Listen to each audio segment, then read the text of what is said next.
All right, we have Johnny here from TMT Automation Australia, and he's going to show us how to use the TMT's ChowHUB app to control all our devices at home, your garage doors, your gates. Let's go away, Johnny. Yep, let's get started.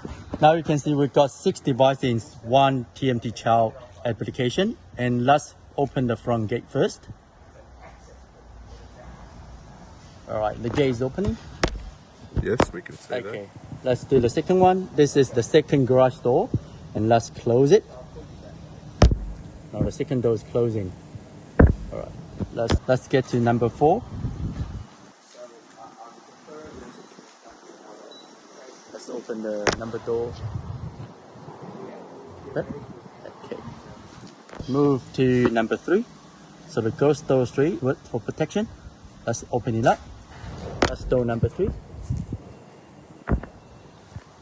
Okay. We have another number 5 door is over here. And let's open it by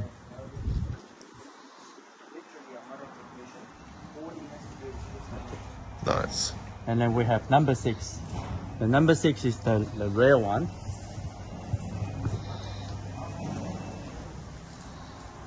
Sorry about. Okay. So let's open the last one.